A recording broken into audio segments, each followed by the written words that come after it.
students, good morning. Today is my physics lecture in SEM 3. We will study chapter 2 electrostatic.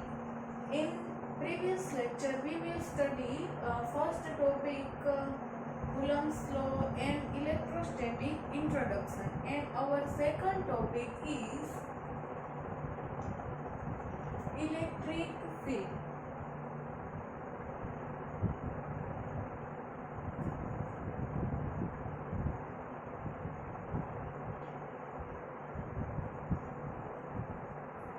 Start our second topic electric field. હવે આપણે જોઈએ electric field. તો એમાં આપણે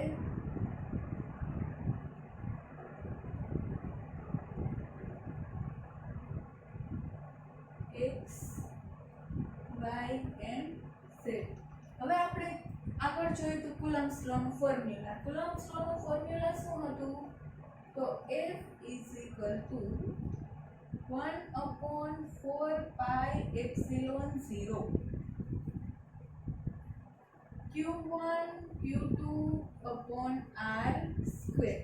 અને આપણે વેક્ટર ફોર્મમાં જોઈતું તો વેક્ટર યુનિટ વેક્ટર r, અને આપણે પછી યુનિટ વેક્ટરમાંથી વેક્ટર ફોર્મમાં આપણે લખ્યું હતું. આ આપણું શું હતું? કુલમ્સ ફોર્મ્યુલા. હવે જોઈશું કે આપણે અહીંયા એક ચાર્જ લઈશું, point charge q.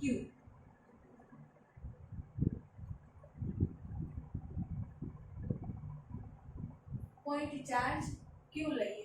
હવે અહીંયા આપણે એક સોર્સ ચાર્જ લઈશું qi. આનું ડિસ્ટન્સ શું છે? r i. અહીંથી આનું ડિસ્ટન્સ r. હવે અહીંયા બીજા એક અલગ નાના ચાર્જ લેશું q1 q2 q3 એમ અલગ આપણે ચાર્જ લેશું. એ બધા વચ્ચેનો ડિસ્ટન્સ શું હશે? r1 r2 up to rn. એ પ્રમાણે આપણે ડિસ્ટન્સ હશે. હવે આપણે જોઈએ કે આનું આપણે ઇલેક્ટ્રિક ફિલ્ડ આપણે ફાઇન્ડ કરવાનું છે. આ ફોર્મ્યુલા થ્રુ આપણે ઇલેક્ટ્રિક ફિલ્ડ ફાઇન્ડ કરવાનું છે. તો આપણે અહીંયા એક નાના ટેસ્ટ ચાર્જ લીધા છે. ક્યાં q1 q2 q3 up to qn.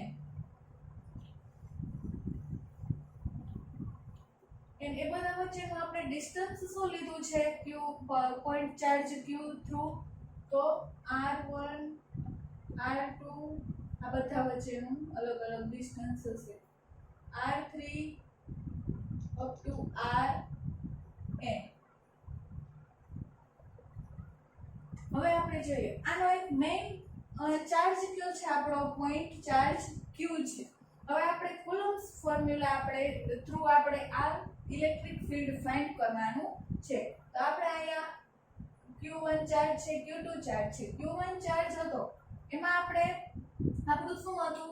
F1 આપણે ફાઇન્ડ કરવું હોય એમ ફોર્સ તો F1 F2 F3 એ રીતે આપણે ફાઇન્ડ કર્યું. હવે અહીંયા ટોટલ ફોર્સ શું લેશું? F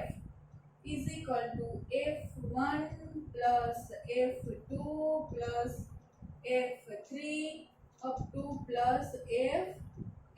આ રીતે આપણે આનું ટોટલ ફોર્સ ફાઇન્ડ કરશું.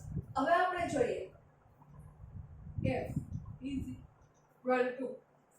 F1 છે તો આપણે એનું ફોર્મ્યુલા આપણે શું હતું? 1/4 pi epsilon 0 q1. આપણે અહીંયા F1 છે એના માટે q1, અને આપણો જે પોઈન્ટ ચાર્જ છે એ છે શું?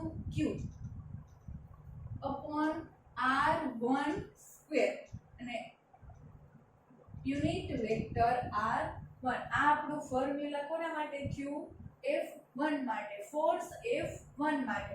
હવે એ જ રીતે F2 માટે ફાઇન્ડ કરવું હોય તો 1/4 pi epsilon 0 q2. આપણો પોઈન્ટ ચાર્જ શું છે? q. અહીં શું આવશે? r2 સ્ક્વેર, અને યુનિટ વેક્ટર r2. એ આપણે આ કોના માટે થયું? F1 માટે, આ F2 માટે. એવી જ રીતે F3 માટે અને Fn સુધી આપણે મેળવી શકીએ આ રીતે. તો આપણે આમાં શું કોમન નીકળશે 1/4 પાઈ એપ્સિલોન 0 બધામાંથી કોમન લઈએ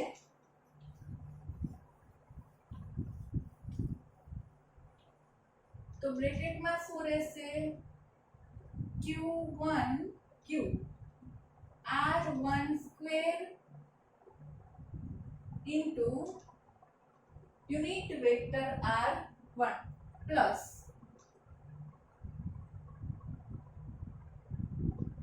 અહીંયા શું રહેશે F2 માટે q2 point charge q r2 square into unit vector r2 એવી જ રીતે up to plus qm q rn square into unit vector rn આ રીતે રહેશે. આપણે 1/4 પાઈ એપ્સિલોન 0 શું લીધું છે કોમન લીધું છે. હજી આમાંથી q શું નીકળે છે કોમન નીકળે છે તો અહીંયા જ આપણે લખશું q/4 પાઈ એપ્સિલોન 0 q1/r1 સ્ક્વેર. હવે અહીંયા શું વધશે ખાલી યુનિટ વેક્ટર r1 q આપણે શું લઈ લીધો છે બધામાંથી કોમન લીધું.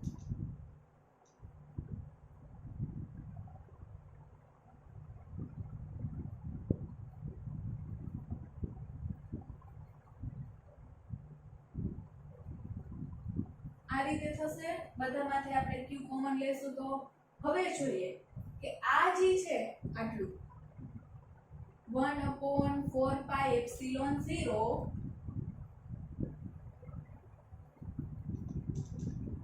અહીંયા લખું હું QE. આ E છે એ શું બતાવે છે ઇલેક્ટ્રિક ફિલ્ડ.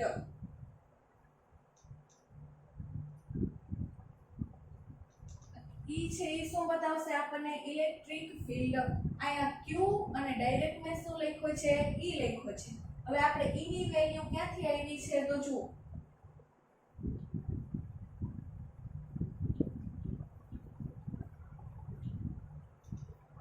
E ની વેલ્યુ શું થશે આપણે અહીંયા લખું F QE. હવે આ E ની વેલ્યુ શું આપણે અહીંયા થશે તો અહીંયા Q અને આ બધા માટે મેં શું લખ્યો છે E લખ્યો છે Q1 Q2 Q up to Qn. હવે 1/4 પાઈ એપ્સિલોન 0 અહીંયા થશે ને 1/4 પાઈ એપ્સિલોન 0. હવે જો અહીંયા Q1 Q2 બધાનું શું છે એડિશન છે એટલે આપણે શું લેશું સિગ્મા. એડિશન છે એટલે સિગ્મા. અહીંયા શું લેશું QI RI square into unit vector RI. હવે અહીંયા RI ક્યાં સુધી છે I ની વેલ્યુ ક્યાં સુધી છે તો 1 થી n સુધી. આ સમજાઈ ગયું. E બરાબર મેં શું લીધું છે તો આ આપણે અહીંયા જે કૌંસમાં છે n 1/4 પાઈ એપ્સિલોન 0 એટલે E શું થાય 1/4 પાઈ એપ્સિલોન 0. આ બધાનું એડિશન છે એટલે સિગ્મા I લખ્યો છે અહીંયા બધાની 1 2 3 એની જગ્યાએ QI/RI square into unit vector RI. અને આપણે I ની વેલ્યુ ક્યાંથી ક્યાં સુધી લીધી છે તો 1 થી n સુધી. આ આપણું શું થશે ઇલેક્ટ્રિક ફિલ્ડ. આ ઇલેક્ટ્રિક ફિલ્ડનો આટલો પોર્શન છે કે આપણે જે આપણે ફોર્મ્યુલા લીધું હતું કુલમ્બ્સ લોનું યુનિટ આપણે વેક્ટર ફાઇન્ડ કર્યું હતું વેક્ટર થ્રુ આપણે યુનિટ કુલમ્બ્સ લો ફાઇન્ડ કર્યો તો એના ઉપરથી આપણે શું મેળવ્યું છે electric field F QE.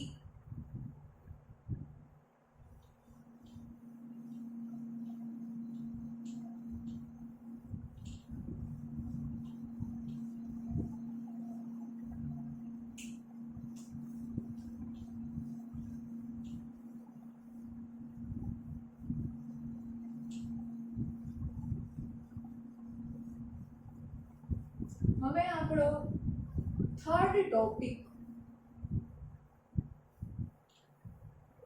Electric field સમજાઈ ગયું. હવે આપણો થર્ડ ટોપિક શું આવશે? Continuous charge distribution.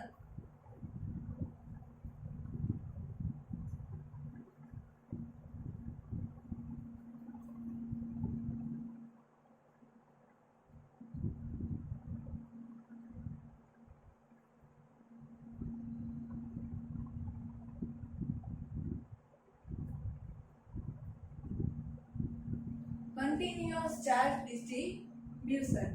હવે જોઈએ આપણે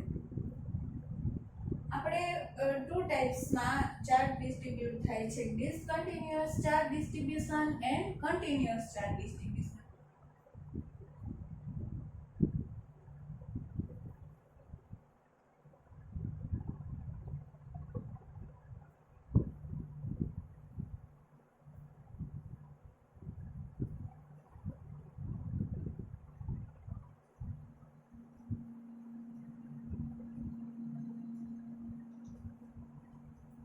હવે ફર્સ્ટ એક તો ડિસકન્ટિન્યુઅસ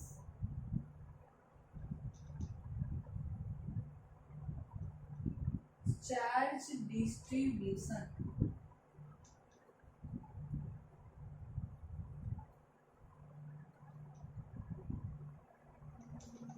એક તો first discontinuous charge distribution and second continuous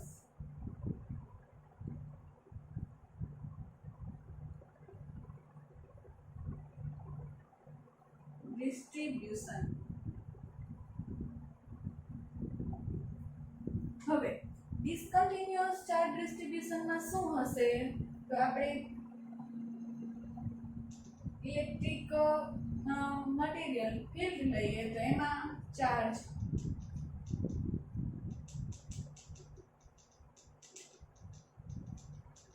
આ રીતે અલગ અલગ મીન્સ કે યુનિફોર્મલી ડિસ્ટ્રીબ્યુટ નહીં હોય પણ ડિફરન્ટલી રીતે આપણે ડિસ્ટ્રીબ્યુટ થયેલા હશે. અમુક જગ્યાએ વધારે હશે, અમુક જગ્યાએ ઓછા હશે.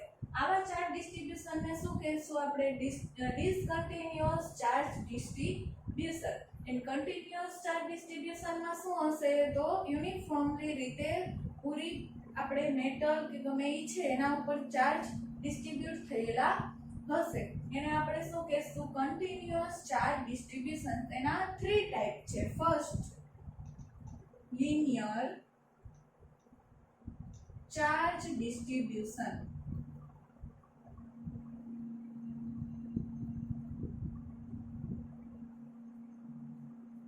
Linear charge distribution. Second, surface charge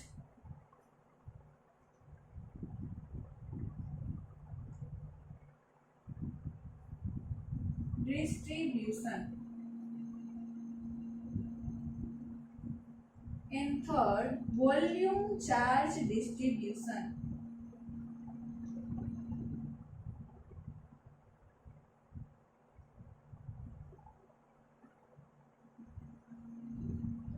surface charge અથવા તો એરિયલ ચાર્જ. હવે આના કન્ટિન્યુઅસ ચાર્જ ડિસ્ટ્રીબ્યુશનના કેટલા ટાઈપ છે? 3 types. Linear charge distribution, second surface અથવા તો aerial charge distribution and third volume charge distribution. હવે આ 3 ટાઈપ્સ વિશે આપણે આગળ જોવાનું છે. હવે first linear charge distribution.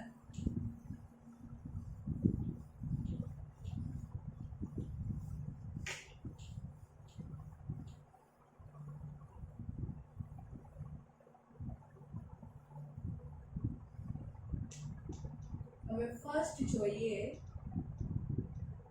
linear charge distribution. હવે આમાં જોઈએ કે linear charge distribution માં ચાર્જ કઈ રીતે ડિસ્ટ્રીબ્યુટ થતો હશે? તો linearly. કોઈ આપણે મેટલ છે એમાં અહીંયા આવી રીતે linearly ચાર્જ ડિસ્ટ્રીબ્યુટ થતો હશે.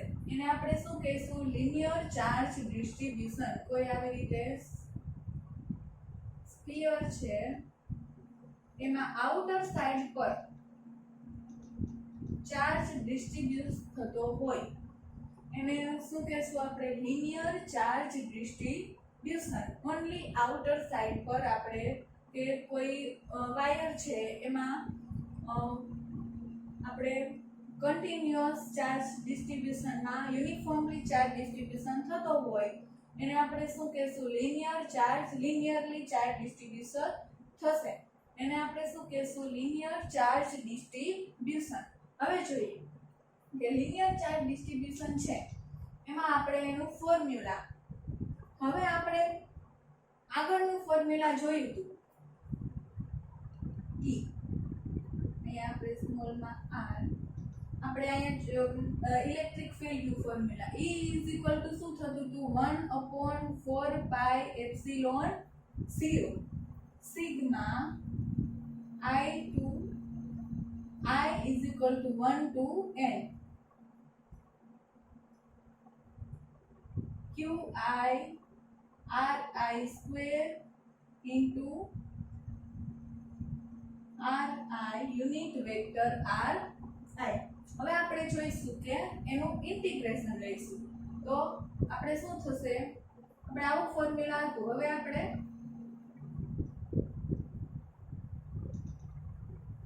1/4 પાઈ એપ્સિલોન 0 is શું રહેશે કોન્સ્ટન્ટ હશે હવે integration of 1/ri square into unit vector ri into dq આપણે અહીંયા ઇન્ટિગ્રેશન લીધું છે એટલે આને શું આપણે લખશું dq વડે આનું આપણે ઇન્ટિગ્રેશન લીધું છે હવે આપણે જોઈએ કે આપણે અહીંયા લિનિયરલી ચાર્જ ડિસ્ટ્રીબ્યુટ થાય છે તો આપણે અહીંયા એક નાનો એવો small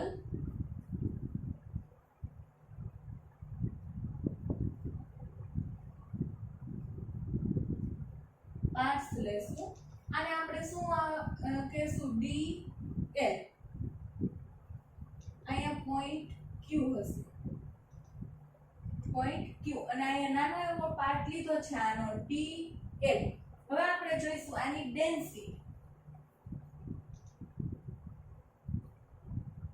density lambda is equal to શું થાય છે density lambda is equal to અહીંયા સ્મોલ પાર્ટ લીધો છે એટલે આપણે શું લેશું અને અહીંયા એનું અહીંથી અહીંયાનું r આપણે લેશું તો ડિસ્ટન્સ હવે આપણે આની density lambda is equal to dq by dl કારણ કે આપણે અહીંયા શું લીધું છે સ્મોલ પાર્ટ્સ માટે આપણે એનું ચાર્જ ડિસ્ટ્રીબ્યુશન માટે એનું લીધું છે એટલે ડેન્સિટી એટલે lambda is equal to dq by dl કારણ કે અહીંયા સ્મોલ પાર્ટ્સમાં આપણે ચાર્જ ડિસ્ટ્રીબ્યુશન પહેલા જોઈએ છે એટલા માટે હવે જોઈએ lambda is equal to dq by dl હવે આપણે dq છે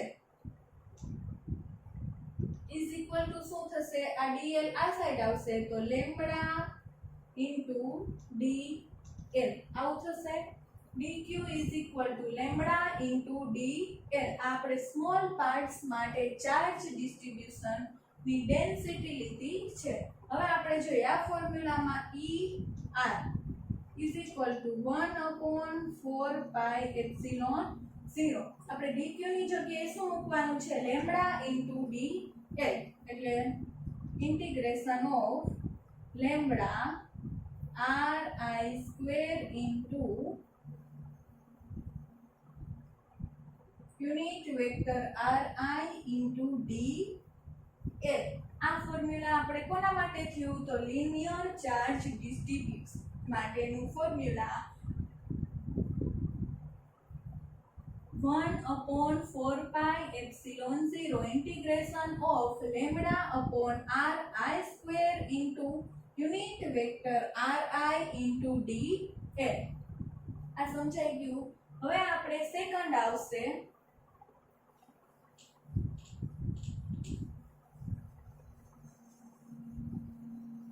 surface charge distribution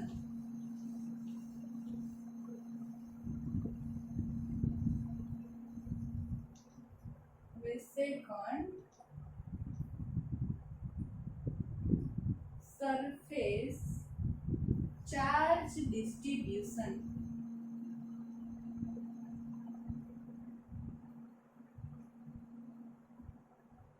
હવે સરફેસ ચાર્જ ડિસ્ટ્રીબ્યુશનમાં શું હશે?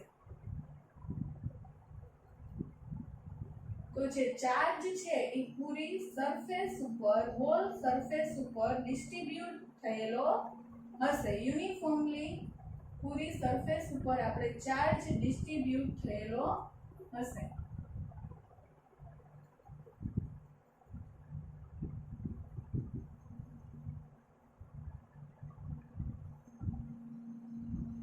અને આપણે શું કહેશું? Surface charge distribution.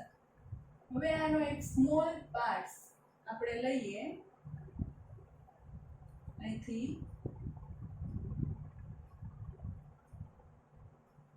D a. હવે આપણે જોઈએ આપણું ફોર્મ્યુલા 1/4 પાઈ એપ્સિલોન 0.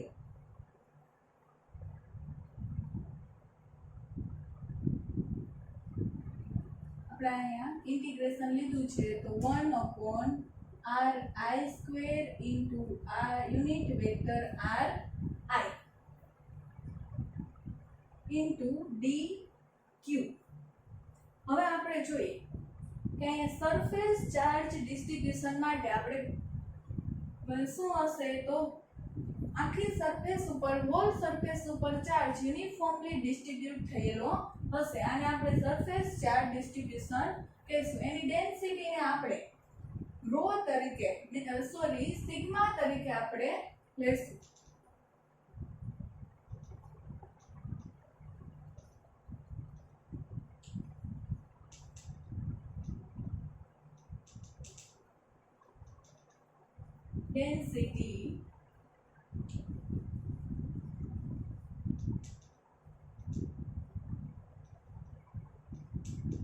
ડેન્સિટી શું થશે?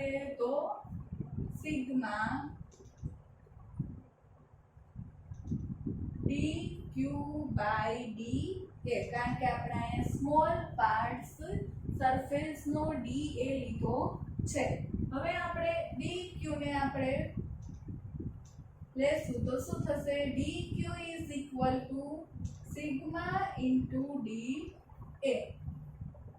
હવે આપણે અહીંયા જોઈએ ફોર્મ્યુલામાં ડી ક્યુ ની જગ્યાએ આપણે સિગ્મા ઇન્ટુ ડી એ મૂકવાનું છે. તો અહીંયા શું થશે? Sigma r(i²) into unit vector r i into d a. આ ફોર્મ્યુલા આપણે કોના માટે થયું? તો સરફેસ ચાર્જ ડિસ્ટ્રીબ્યુશન માટેનું ફોર્મ્યુલા છે. 1/4 pi epsilon 0 integration of sigma upon r(i²) into unit vector r i into d a. હવે આપણો થર્ડ ચાર્જ ડિસ્ટ્રીબ્યુશન છે વોલ્યુમ ચાર્જ ડિસ્ટ્રીબ્યુશન.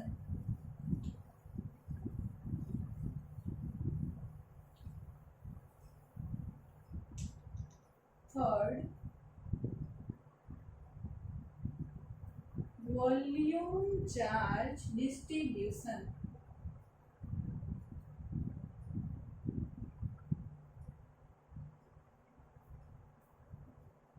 હવે વોલ્યુમ ચાર્જ ડિસ્ટ્રીબ્યુશન મીન્સ પૂરા વોલ્યુમમાં કે જે કોઈ સબસ્ટન્સ છે એમાં આખા એના વોલ્યુમમાં 3 ડાયમેન્શનમાં ચાર્જ ડિસ્ટ્રીબ્યુટ થયેલો હોય, યુનિફોર્મલી ચાર્જ ડિસ્ટ્રીબ્યુટ થયેલો હોય અને આપણે શું કહેશું? Volume charge distribution.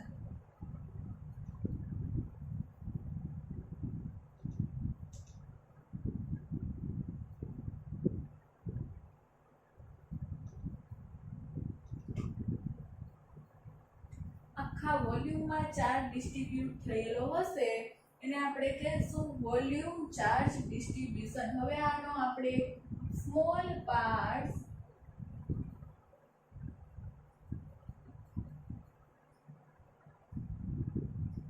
અહીંથી આપણે લેશું ds. હા, આપણું ફોર્મ્યુલા તો આપને ખબર છે.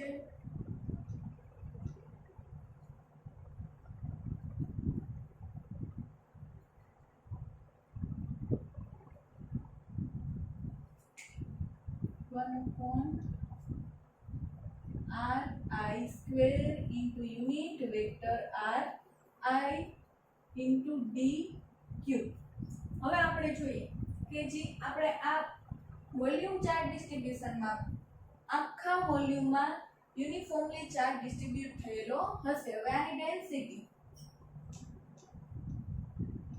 ડેન્સિટીને આપણે શું કહેશું? રો ઇઝ ઇક્વલ ટુ આપણે અહીંયા શું લીધું છે?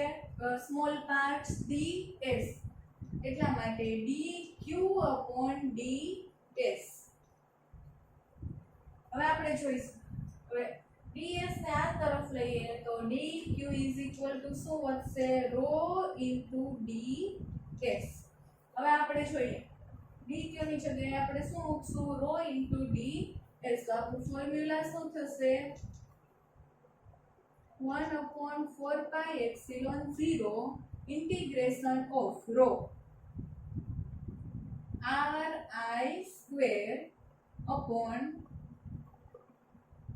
into r unit vector ri into ds. તો ફોર્મ્યુલા શું થઈ ગયું? વોલ્યુમ ચાર્જ ડિસ્ટ્રીબ્યુશન નું તો 1/4π0 integration of rho upon ri square into unit vector ri into ds. આ આપણા ત્રણેય ચાર્જ ડિસ્ટ્રીબ્યુશન છે.